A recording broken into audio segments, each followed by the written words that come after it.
Thank you, Caitlin. Good evening, everyone. Thank you for having me here tonight. I wanted to come just and give a preview, just a little before 1 year in office. So as you know, I am the somewhat newly elected mayor of the city of St. Louis, been serving for 9 months. And as we look at what will soon be 1 year in office, I wanted to just kind of hone in on some of the basic city services and the things I've been focusing on as your mayor. So while it feels like 100 years ago, prior to the tornado, you may remember one of the first things that I really focused on was there were potholes and getting the potholes filled. And as we come through this horrible winter, we know we're going to have that work to do all over again here this spring.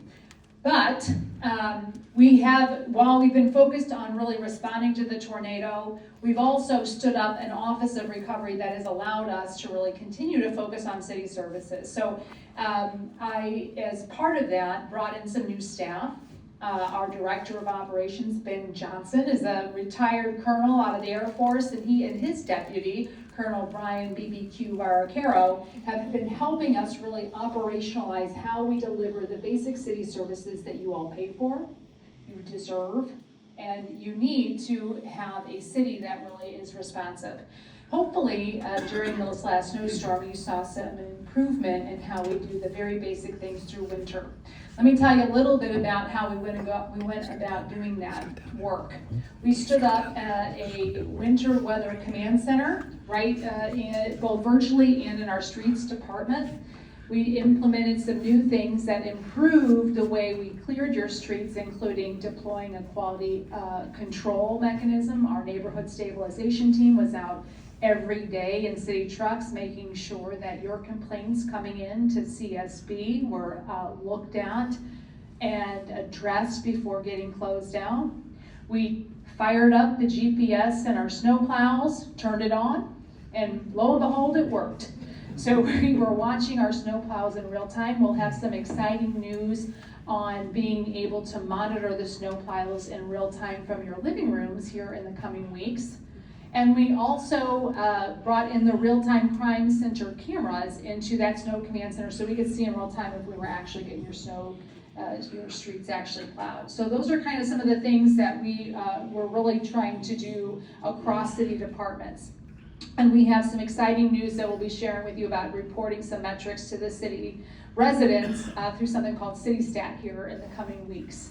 So I don't know if Caitlin has shared with you the flyer that we have that kind of describes some of those city services. We've also made it easier for you to complain to us about the things going on your block by implementing a 311 system, so you no longer have to try to memorize that 314-622-4800 number. You can just dial 311. So while I could talk all night long about how we're working on improving city services, I'll also say that we have an initiative on the ballot in April that requires our residents to vote yes or no on retaining our earnings tax. That is the 1% tax that we charge all of you who live here, but we also are able to charge anybody who lives outside of the city and works in the city. So it's a good way of importing some tax dollars from those who use our services but don't actually live here. And so we're not telling you how to vote, but we are asking you to please come out and vote, because we know that voting is historically very, very low on those off-cycle elections where there's just one issue on the ballot. And with that, I could talk all night long, but I think what might be most helpful to you all is if I turn it over to you and answer questions about anything you'd like your mayor to weigh in on. Yes? Anything going on with water infrastructure? A lot is going on with the water infrastructure. The water infrastructure is older than anybody in this room, and it's been badly neglected. And so you're seeing a lot of water main breaks. Our water department has been out all hours of the night, particularly in that really cold weather, addressing some water main breaks. We have a very large amount of deferred maintenance. And our water department, for those, most everybody knows this, but it's a city-owned public utility. We own it. It's an enterprise fund, so the money in is the money that goes into it, and typically nothing more. But we have been running in the red for several years now, and that is coming home to roost. I know that we raised your water rates very recently, and I hate to tell you this, but it is not enough. We know that. One of my biggest fears is that we lose our water department and it flips over to be an investor-owned water department, like St. Louis American Water. And they paid around 2 to 3 times as much as we do.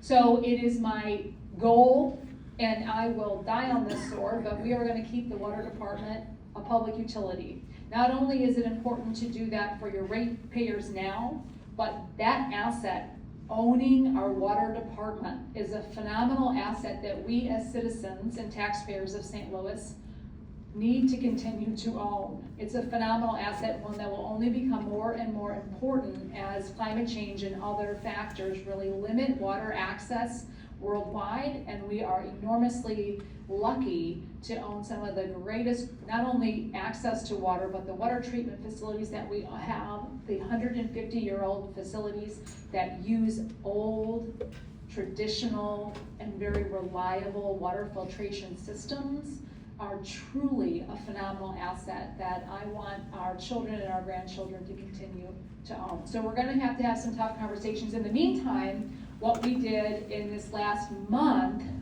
is identify some of the ARPA funds that we had allocated to departments that we have been standing up weekly, strict meetings with all of our city departments to identify where they are in the ARPA expenditures, because as you may know, we have still only spent about 55% of the ARPA funds at this point. That's a pretty stark reality. However, we have great plans to spend an enormous amount of the road dollars this summer and a host of other CDA and other program funds. There are some departments that are at risk of not spending their dollars, and you better believe we're gonna do everything possible not to leave a single dollar on the table. So all the departments that have so far identified funds that are at risk, we've reprogrammed into 2 buckets. The water department, and we also stood up a home repair program that is really focusing on some of the homes impacted by the tornado. The bulk of that money went into the water department. And that will be deployed once we get that bill through the Board of Aldermen, which I don't anticipate having any issues with, but I think we'll be able to get that done here pretty quickly. But the water department is got a huge amount of need. So when you guys did the survey on the Rams money, that was actually one of the top topics. Is there any thought of spending a good portion of that Rams money towards the water? That's a great question, and we've been handling the Rams funds with caution. We have deployed all of the interest funds gained off of holding the Rams funds in a couple key areas, serving the unhoused, and primarily in the tornado zone this last year. But we do look forward to putting forward a bill early this next session that will really focus on 3 key areas for the Rams funds. One is infrastructure citywide, and the water department is at the top of that list. Continuing to invest in the tornado, but more broadly in North St. Louis. And then the third would be in our downtown. You may have seen that our real estate values downtown have plummeted, and we're having some real challenges. And our downtown makes up about 17% of our city's revenue. It is really a mechanism to subsidize our neighborhoods, and we've got to invest in it if we're going to keep that kind of cash cow flowing. So it is a very important consideration as we look into that. We're also hoping to tap into some of the federal funds that came through the state of Missouri under Biden.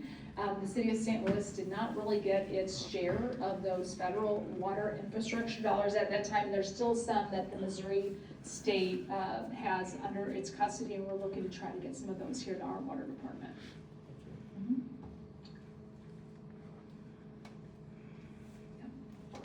Mayor, is that I know water being a big thing, drinking water, potable water is big. I used to be an engineer for the water league, so I know about water. But another aspect that's interesting too is we're on the Mississippi and riverfront. Is there any talk about activating the riverfront? There is, and thank you for your service to the city. Activating our riverfront is one of the most untapped resources that we have. You go to cities like Detroit that are really making comebacks, have made comebacks in their downtowns. Their riverfronts are flourishing. So we had a big plan in the Shoto's Landing recently.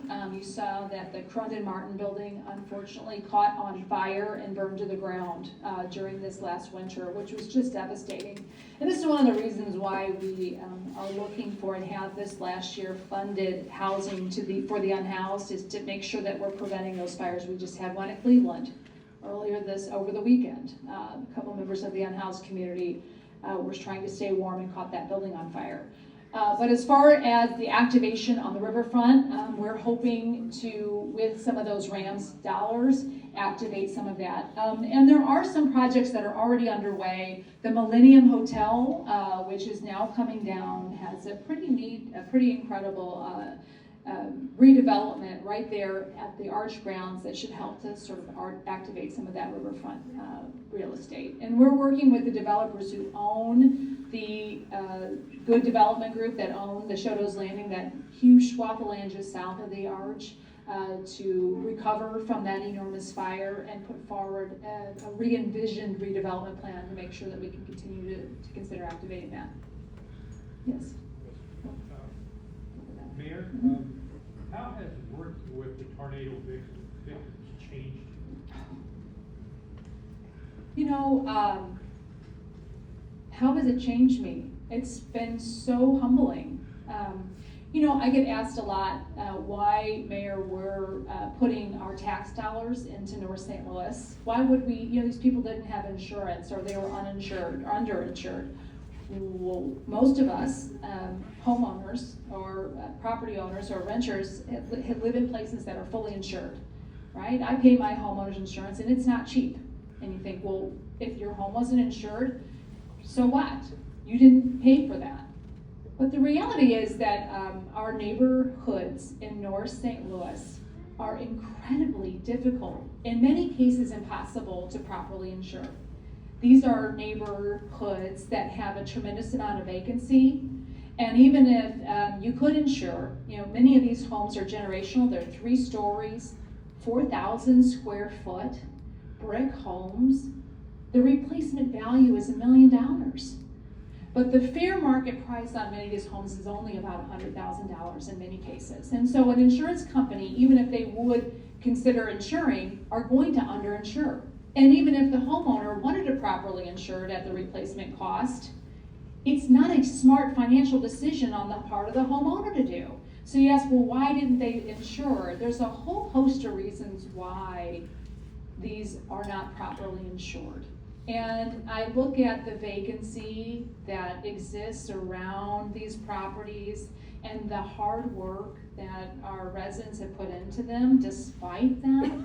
And I do recognize that there's a part that the city has played in allowing the neighborhoods to deteriorate so much. And there is an enormous responsibility on our part to helping rebuild them. To see FEMA change its rules, you know, and to have so many things in flux immediately following the tornado has made that work incredibly difficult to do. But it doesn't make it any less important, not only to me as mayor, but to all of us. When I talk about that water department, you know, the reason it's running in the red is because we've had less and less ratepayers every year. So we produce an enormous amount of water. But we only have fewer and fewer ratepayers every year to pay for it. And so the fewer and fewer residents we have in the city, the more each of us will have to pay for that. And so we all have a vested interest in seeing North St. Louis and the neighborhoods impacted by the tornado made whole, and to repopulate our community. And hopefully with the folks who've lived there their entire lives and have put so much into it despite having the enormous challenges that the neighborhoods had. It's made me very, very cognizant of what the changes of the federal landscape have on the local level. We have a question over here. I was just going to ask the timeline of the Millennium Project. Well, it's coming down now, and so there's still some work that has to be done on the total package that the city is coming to the table with, and so that's a question. The whole full redevelopment plan has not been fully fleshed out yet. The full plan, I think the timeline is at least a couple of years away. I mean, it's going to take more than a year just to pull that building down. I don't know if you've gone by and watched it, but there's a lot of involved. There's a big wetting machine to make sure that the particulate matter isn't going into the rest of downtown, and so it's coming down slowly, but it's going to be at least a year in total just to take it down. I guess the St. Louis Public Schools lost accreditation recently. Can you talk about what the mayor's office interface with the public school system? Yes, the St. Louis Public School did not lose its accreditation. It went on provisional status, and that's important because our accreditation is incredibly important, not just to families that have kids that go there like myself, but our city as a whole. We want and need and deserve an accredited school district, which we still have. The provisional accreditation is troubling, but it also does open the door for a further conversation for the community. And as you may know, I don't control the police, or excuse me, I don't control the police either anymore, but I also don't control the St. Louis Public Schools. But there's an elected school board. So we meet regularly with Dr. Collins Adams, and I'm still in the process of hiring somebody in my office dedicated and focused on St. Louis Public Schools and the school system as a whole. And so we're taking in applications for somebody to serve in that role. It's an important role and one I believe in.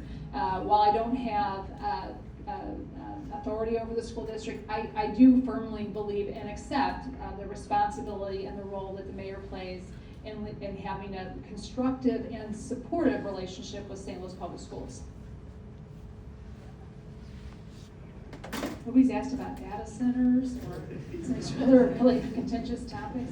Not data centers, but when we think about global warming and climate change coming, we just heard from foresters today about the importance of trees. I'm wondering if there's thoughts for how we could improve downtown in terms of green space. We're also on a migratory track for the birds. I do collision monitoring of the birds, and it's very sad, the number of birds that are killed every year hitting the glass windows downtown. So just wondering if you've thought about, I like what's going on Market Street, the new plans for that, but if there's any thoughts. Well, I am not as familiar with this coalition map, and so I would love it if you could share that with my office. I enjoy the eagles. They're still out right now, particularly along the riverfront. If you haven't ridden a bike or taken a walk along the North Riverfront Trail, there's a ton of eagles out right now.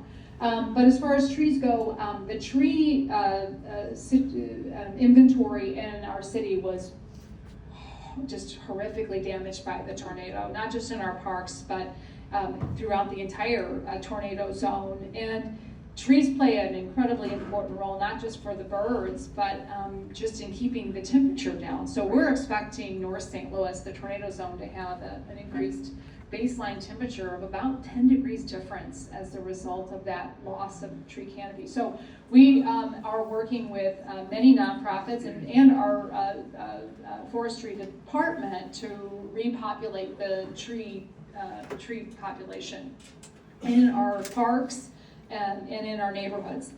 I can't speak specifically to downtown trees, but I am really excited about the greenway that we're putting in, which is going to be more focused on the transportation components, the biking and the walking and that sort of thing, and some of the planting. But I would love to learn more about the bird impacts because I just don't have that baseline to tell you about what we're doing on that front. Okay.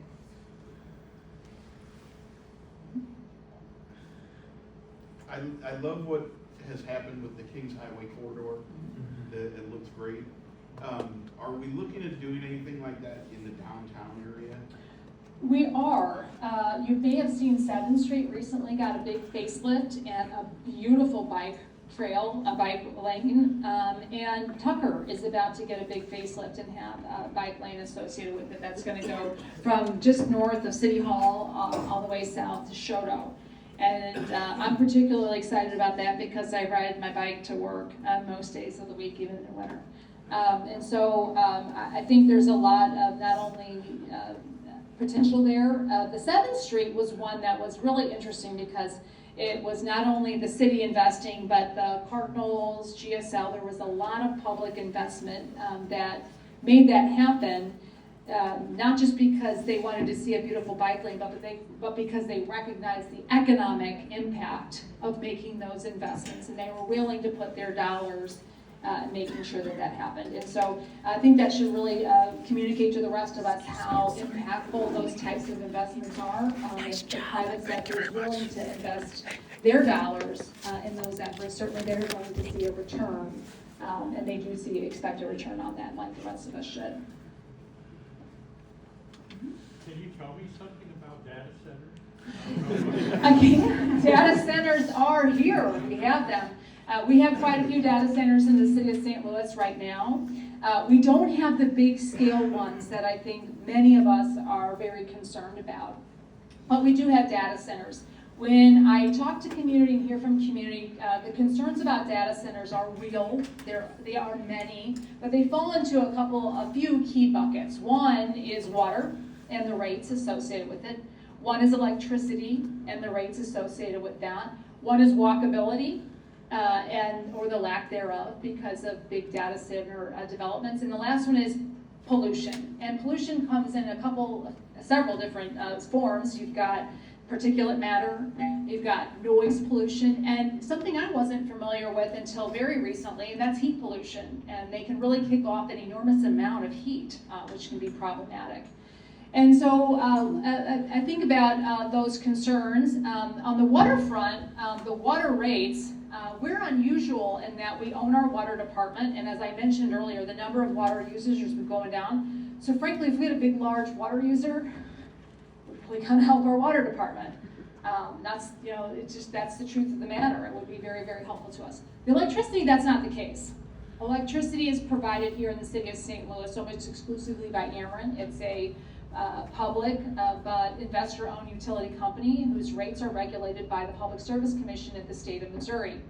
We know that from recent reports that Ameren has already made deals with several major data centers to build data centers in the Ameren footprint. And the Ameren footprint includes St. Louis, but includes a whole bunch of Missouri. In fact, I think it was several tens of millions of dollars that have already been fronted to Ameren to start building out some of the infrastructure at the plant level to be able to produce the amount of energy that these data centers are projected to consume. So data centers are coming to your electrical provider somewhere in their footprint. And if your rates are going to be impacted by those data centers, they're going to be impacted by those data centers no matter where they go in the Ameren footprint. So we don't get to control that. However, the other sides of those are walkability and pollution.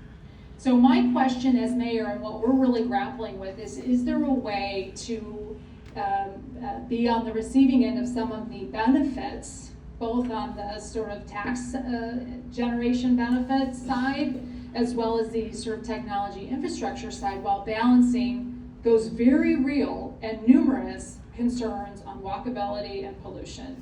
And that's where, as mayor, I directed our planning department to come up with, to commission a first draft of some of the policies that could help regulate some of those. And we had a planning commission meeting about 10 days ago now where the planning department put those forward and took a lot of input. And we had a lot of input from interested parties, including labor, construction companies that want to build these massive data centers, community. And I gotta say, we heard a lot of feedback and nobody is happy. None of those groups are happy. And so that tells me we're maybe moving in the right direction. What I don't want to have is us be on the receiving end of the rate increases and not have some of the tax benefit, recognizing that our revenue stream in the city has not been growing and that we have a large amount of infrastructure that we still have to maintain.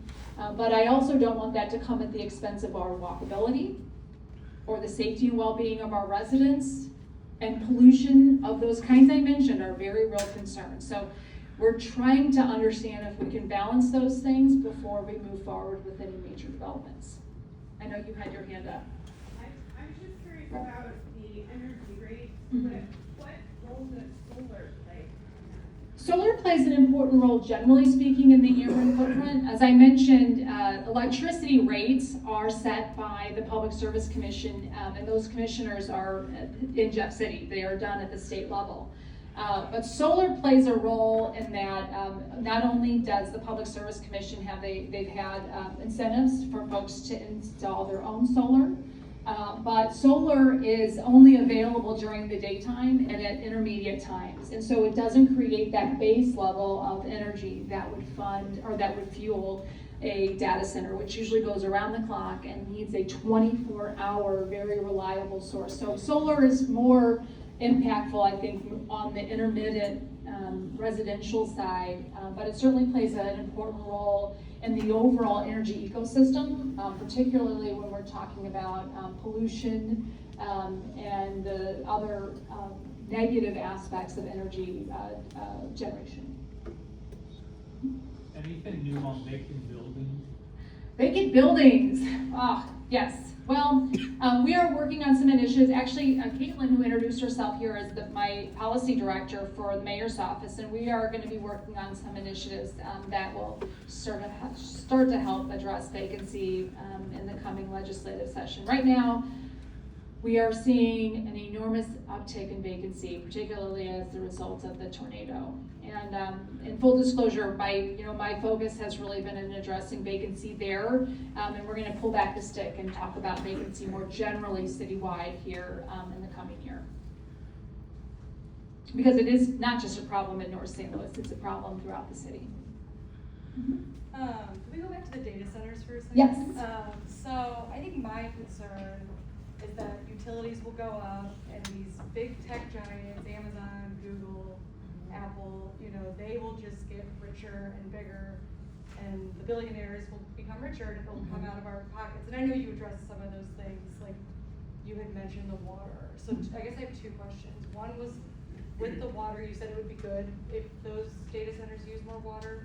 Well, I just, when it comes to regulating, the two main utilities that come into play with data centers are water and electricity. On the water front, we own our water. We produce an enormous amount of water that our current population couldn't possibly consume. And so the cost of producing that giant amount of water falls on the number of us that are here. And that number goes down and down and down every year. So if we did have a big water user to help pay in to what it costs to run the water department, that would help all of us water ratepayers. Electricity doesn't work that way. So because we're publicly owned water department, it costs us $56 million a year to run the water department. That's what it cost us. And we have the same amount of water mains, no matter if we've got 275,000 people or 800,000 people. We still have to maintain the water mains. And with the decreasing population, the decreasing number of ratepayers, the cost of maintaining that $57 million a year water department falls on a smaller number of us. If we had a big old water user that said, hey, I'll pay for a good chunk of your water, that would be good for us. The electricity does not work that way. We don't own our electricity plant, our electricity generation. Ameren does, and it's not owned by a public entity. So if the water department, for example, made a whole bunch of extra money, it would stay in that water department, and we'd be in great shape because we'd be able to fix your water mains. But if Ameren makes a bunch of extra money, that goes to their private investors. It's an investor-owned utility. So it works in a different manner. And I mean to say that the rates associated with your electricity, we don't control. And if they are going to be impacted by data centers, if putting in a bunch of new data centers in the Ameren footprint will raise your rates, for example, it will happen whether those data centers go in St. Louis or in Festus, because they're all under the Ameren footprint, and we all as Ameren ratepayers and rate users and electrical users pay the same rate. because we're all residential users. And so there is a recognized value for having data centers in a monetary sense on a taxpayer side of things. And so that's where the question for us St. Louis City residents is, I hesitate to say our rates are gonna go up because of data centers, but I think it's generally assumed that they might. And my point is that that will happen regardless if they're here in the footprint or if it happens over there in the footprint. So, can they go in the city in a way that we gain, get a tax benefit by having them here while balancing the very real concern about pollution? And can we regulate them to go in places that don't impact the walkability? Nobody really wants to live next to a data center because it's not interesting to walk by every day. It's not an interesting experience to go have a cup of coffee in front of a data center because they can't, the pollution usually falls in the buckets of noise pollution, particulate, and heat pollution. So, but at the same time, the same thing could be said of a shoe manufacturer. There are places where those can work in a city, but it's all about having the zoning and the protections associated with those to make it work. We are committed to figuring that out. I think our labor community wants to see the jobs associated with building them. There's not generally huge amounts of jobs associated with the centers themselves, but there is a lot of construction and there are other ancillary things. So my job as mayor, I view, is to see if we can find that balance to make it work. I'm not, and that's where we're in the exploration phases right now. Yeah, thank you. Yes. It sounds a little bit like the attitude is that the data center is inevitable, that it's gonna go somewhere in the Ameren footprint, and so may as well have it here. I'm not saying it may as well. I think it's clear by the millions, tens of millions of dollars that the data center industry has invested in Ameren that they're going in the Ameren footprint somewhere. Rather, I view this as a question of does it make sense for them to be in the city of St. Louis? And those questions that I have that remain, I think, are ones that the entire nation, at least if they're not, they should be grappling with. How is it possible to have them? Where should they go? And is the tax benefit, can we make that balance work? That's the question that we're trying to grapple with right now. Are there protections that you can put in place that protect for noise pollution, that protect for particulate matter pollution, and something like I said that's new to me is the heat pollution. I think they can produce a lot of heat, particularly if they're not wetted properly and that circulation doesn't, so is there ways to do this? And frankly speaking, I don't know the answer right now. We are looking at it. I do think the planning department put a pretty comprehensive, at the very least, set of potential restrictions and regulations in place. And I would encourage feedback on them. I think one of the pieces of feedback I've heard about is that heat piece. We're trying to walk through this with recognizing all the pieces here. Yeah. Hi, you talked about, and thank you for being here and riding your bike. Kids over here tonight. Sorry, I didn't ride here. You talked about decreasing population a couple times in the city. What can we do to, encourage people to move? Yeah, that's a great question. And I think about how we attract people here. We are in the process right now of hiring a new director for St. Louis Development Corporation. And we've been trying to attract talent here for lots of different departments. And St. Louis has a bad reputation in some ways. We get the, one of the things I didn't want us to do is say no to data centers blanketly, because I think it adds to this sort of negative reputation that we have nationally about being a hard place to do business.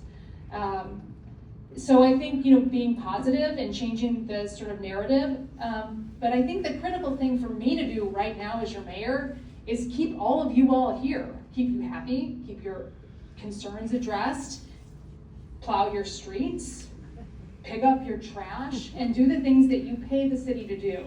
So keeping our residents here happy and their tax dollars felt like you're getting a good return.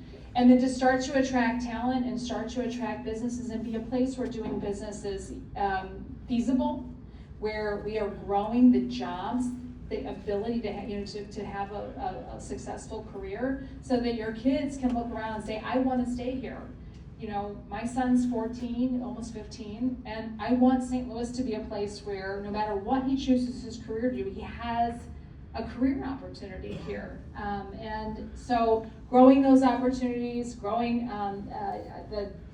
what the future employment looks like is an important piece here. We are growing in our foreign-born population. It's the one population that's really growing, supporting our foreign-born folks that are coming here from other parts of the world to work, either for our universities or our hospitals or any number of careers that are bringing people here and saying, hey, how can we support these folks that are imports to the region? And so I look for ways to do that across the board. But recognizing it and understanding that my first job is to keep everybody who lives here and happy, and figuring out ways to bring new people here. I could talk all night long. I'm just picking people randomly, but. Related to that question, to what do you attribute the city's population decline? A host of things. A big chunk of the population decline over the last 10, 20 years, you can see demographically, has been out of North St. Louis. And I think crime, I think schools, to the question earlier about what is the mayor's office doing to interface with St. Louis public schools. And when I talk to families that were impacted by the tornado that had temporarily relocated to St. Charles or Chesterfield, they talk about those quality of life issues that they may decide to stay in those other places. And that's heartbreaking. That's very hard. I think that many of us all of us love St. Louis, but making sure that we're addressing those quality of life issues, having an excellent school system, continuing to decrease crime, despite not having any say in the police department anymore, and recognizing that we do have great police officers for the most part, and making sure that the tax dollars that you do share with the city, we put them to good use.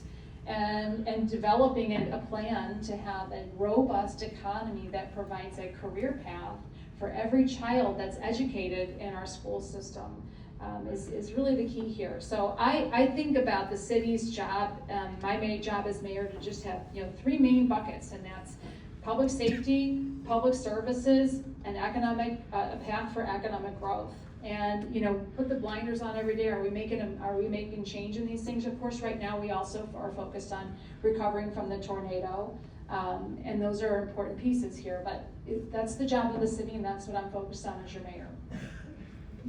Can you give an example of the type of data that might be produced in these centers? The data centers, I think it mostly looks like ones and zeros, but I don't know. I think, anybody who uses a smartphone or an iPad or the internet, data centers have any array of data. All of us use data centers every single day in some capacity, and they're everywhere. And as we, increase the amount of AI that we are consuming and using, whether it is to write our term papers or, any AI has become a real part of everyday life, and it's helping improve the way we do things. We are dabbling in it in city government, in the mayor's office, on how to improve your city services. We're using CityStat. We're going to be deploying a program to really hone in and understand how we're completing those trash routes. We're using data to monitor the plowing of your streets. Each one of those snow plows had GPS on it that we turned on and used. And those are all things that data centers utilize. It's crazy. The data centers are part of our lives. They handle our stoplights and our cameras for red lights. They handle an enormous amount of our everyday, our banking needs. Amazon, everything runs through a data center of some kind. More of a PSA, like you said, we have an election coming up in April.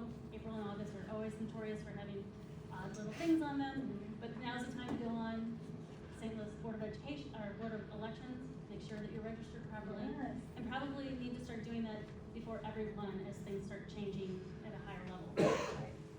PSA, register to vote, and if you've recently moved, make sure that you update your address and you're registered where you need to be. Good call.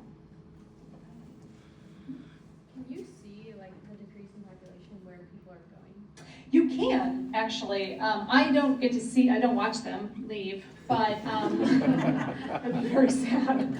But a guy named Ness Sandoval, Dr. Ness Sandoval, who's a professor at St. Louis University and one of the world's best demographers, is housed right here in St. Louis. And he tracks folks. You can track folks through their tax filings, so you can know where they leave and where they go to, and it's fascinating. So when you look at who leaves St. Louis, and primarily a big chunk of our population loss over the last 20 years has been families out of North St. Louis. It's a lot of women, single moms with kids, like me. Single mom, you have a kid, you have a female household, and you go to St. Charles, and you go to Chesterfield, and you were watching those trends over time and where folks are choosing to go. Many of those folks that have chosen to leave St. Louis are leaving for the St. Louis region, but some of them are going to Dallas, Atlanta, and areas that have more opportunities. And so we're recognizing that and doing our part to develop a plan to make sure that we have everything that those parents want for their kids right here in St. Louis. Yeah, I was wondering, has there been any like pre-discussions, I guess, on what would happen in the event that we had a surge of ICE officers here in St. Louis the way they did in Minneapolis? Yeah, that is it is such a sobering thing to think about and talk about and to plan for. Our plan, we have our demographic here in St. Louis. We don't have a large number of undocumented foreign residents. We do have a large number of foreign born, and that population is increasing, but unlike Kansas City and even Minneapolis, most of our foreign born citizens are not undocumented. And this is something that isn't widely known, but it is the case here. So what we do in the mayor's office, actually I would give credit to my predecessor, to Shara Jones, for putting in the mayor's office an office of new Americans.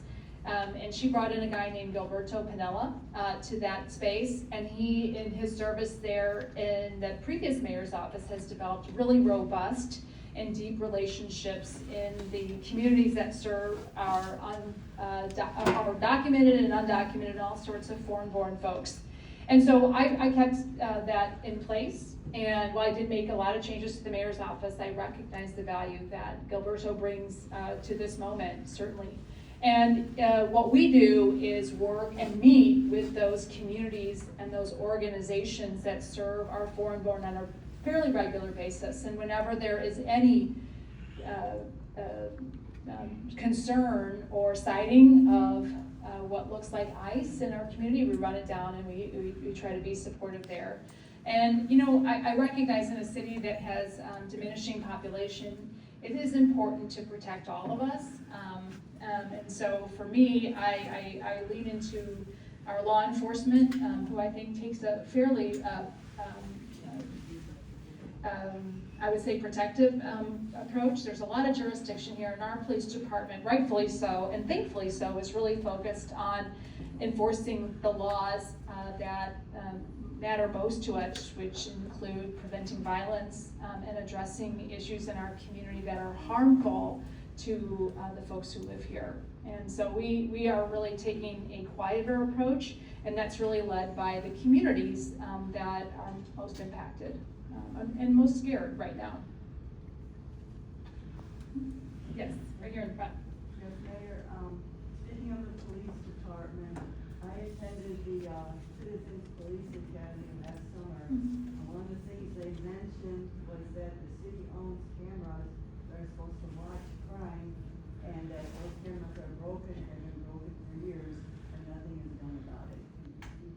I can, and that's an excellent, that is true, and that's a good point. So back when I was first elected to alderperson in 2015 was around the time that we just started to explore the idea of cameras as a crime solving tool. And I know that they really prevent crime, but they certainly can aid and assist in the police department and other law enforcement in solving crime. And so at that time, the alderpersons, it was really led by Antonio French, who was an alderperson of then the 21st Ward, in using ward capital to purchase cameras. And in order to have cameras installed in your ward at that time, they had to be purchased with ward capital, and there had to be fiber laid with ward capital by the alderperson to put the cameras in your ward. And so aldermen across the city started to purchase camera systems and put them in high crime areas and areas where we wanted the police to start monitoring. The police department had their own real-time crime cameras that they also put in, started to proliferate in those areas that the police department deemed were high crime and high importance. The police department put aside a dedicated fund to address when cameras went down, and they had their own technicians and people in their department to address those cameras. The alderpersons put in the cameras. And that's it. And so there was never a funding source set aside to keep them up, address them when they broke down, or if somebody hit them with their vehicle or shot them with a gun. And so they just sort of sit there. And so now at this point, my office, we've been looking at ways in which we offered to gift them all to the police department as this really nice gift of broken things. And they decided they really didn't want that gift. It wasn't a very nice gift because they would have to figure out how to fix them all. So we're in the process of trying to figure out how we recognize what a better job the police department does at fixing them and keeping them up, monitoring them. And so we are in the process of trying to figure that out, while also in the process of trying to figure out how to budget separately and all the other pieces that have come alongside of the state control of the police department. But I am confident we're gonna figure that out, because it is something that we in fact just had a conversation again today in my office about how to work through that. They are an asset, even if they're broken, many of them. And there's something that we all need, and would benefit us all if we had them in working order. Anybody else? One thing. Is there anything you can tell us about what is going on with Sheriff Alfred Montgomery or anything? Well, at this point, he is former Sheriff Alfred Montgomery, and he has an ongoing suit with the city. There's some ongoing issues there, but I'm more familiar with current Sheriff John Hayden, who is our former police chief and is now serving as our sheriff, and he's doing, by all accounts, an excellent job. And so he's. I'm gonna answer a question about trees. Well, I guess that's still technically possibly up for debate. However, Sheriff John Hayden is currently serving in that role. He's transporting the people that are incarcerated to the hospital when they need them to go. He is securing our courts and doing a fairly excellent job doing those things, so I'm quite pleased. And he's also managed to get along really well with the staff that Sheriff Montgomery brought on board, as well as the staff that existed before him under Sheriff Betts. And so to be able to kind of weave those staffs together in a way that is functional and staying out of the news is really quite a good thing. So we're quite pleased. Quite pleased. But yes, that's right. It was just a good thing. Very good thing. Very good thing. Okay, yes. How was the recovery of the trees that we lost during the EF3 tornado with the we city? talked about that just a little bit earlier. We had like 10,000 trees, just so many trees that were decimated.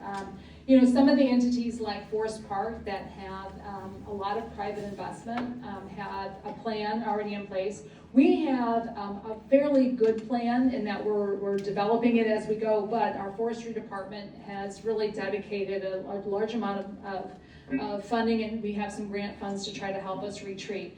I'll also say, that there's a lot of community interest in this. At all of our tornado town halls, there's several folks that are really interested in helping. One of the challenging things in replanting trees is not just getting the tree and putting it in the ground, it's the care for the first year you plant. And so we are robustly looking for community to be able to help us with that part, because that's the part that the neighbors really, it's most efficient and effective if they take that on rather than us trying to come and do that from the outside. So building that desire and the neighborhood support for that is kind of where we are. The city, for the first time, to my knowledge, in its history, purchased 2 stump grinders. We didn't have them before. We didn't need them like we need them now. And being able to grind out the stumps of those fallen trees is a really critical first step in replanting the trees. So those have been ordered. I believe they should be coming in the coming weeks if they're not already here, so that going into spring we can start grinding out those stumps and preparing sites, particularly in those tree lawn areas for new plantings. Wonderful, thank you. Okay. Okay, oh, one more. Bravo, San Lucas.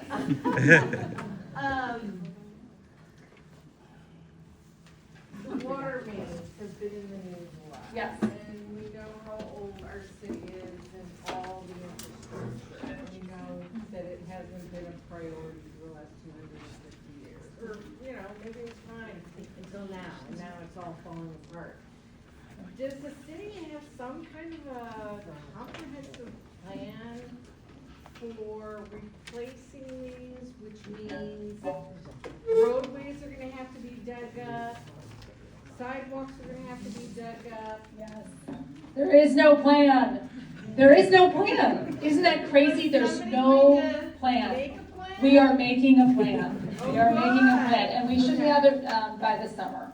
And so here's hopefully by the summer. So, when I came in as mayor, Kurt Scobie, who had been the director of the water department for many years, was retiring. And, Director Scobie was never directed or even invited to put together a plan. And if you're the director and nobody's asked you for a plan, it's really hard to put one together because nobody's going to read it. I mean, there's a whole host of things here. Look, we all loved our water department. I didn't think about it. It wasn't in the news. And so there was a lot of folks that we were just running our water, running every day. So this isn't to say cast stones, but the reality is there wasn't a lot of investment made, and there wasn't a plan. So when Director Scobie retired, we brought in Neeraj Patel, Director Patel, who's doing a great job. And when he really raised the flag and said, look, y'all, we're running out of money. This is really bad. All the mains are breaking. And of course, we had the worst winter in the last at least 10 years. This last winter, when you take the snow and the prolonged deep cold into account, and it really did a number on our already very precarious water mains. So I went back and asked Director Patel to organize the needs into 3 buckets. 1, the things that we needed to get done before the end of this budget cycle, so we could just get her done. Number 2, the ones that we needed to get done before the end of the year. And 3, put together a long-range plan. So the long-range plan should be done by summer, so that we can have a plan that we can present to the community, and we can talk about how we're going to pay for the years and years and years of deferred maintenance, and make sure at the crux of it that we keep our water department ours and don't sell it off, and that we retain this incredibly valuable asset for our children and our children's children. But we don't have it right now, but rest assured it is in the works.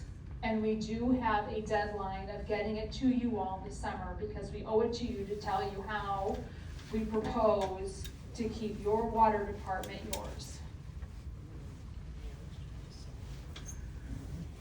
Anybody else? Yes. I just wanted to let you know that, I don't know if your office is communicating this prior, but they were the reason my street and the streets around me were blocked. They worked an entire day to Whitmore all the way down to Hampton. They got the other cross streets. That's great to hear. They work Well, tirelessly. well, And they can raise They tickets, can, 'cause yeah. they can fit on the streets and. but I gotta hand it, I'm glad to hear They did a that. great job. I'm glad to hear that on Spire. But our street department, these guys work 12-hour shifts. Not only, I forgot to mention the mechanics who came in working 16-hour shifts, so every time a truck had an issue, we could fix it in real time. I mean, our street department, when that snow started coming down, they were out there for 24, 48 hours in advance. By the next Friday, weekend, they said, Mayor, we've had it, and we are going home. And I said, goodbye. Because they all worked for a week straight. They did a great job. They did. They did a great job, yeah. The combination Yeah. of To them. end on a funny note, Yes. my alley got plowed. Oh, We live on a dead-end street, the only way out was down the alley. That was the gas. Thank your local Spire It was the producer. independent guy. Okay. But we did work hard, we didn't get everybody's side street, but we did try to get those, and I'm grateful that our team worked so hard to do that.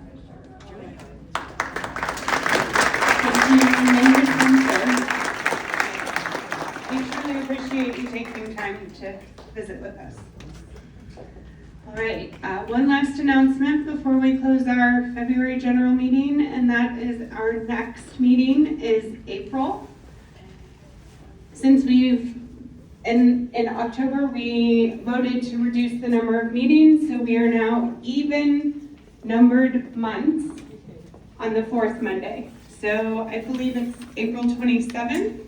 We will all see you, same place, same time, in April. Thank you all.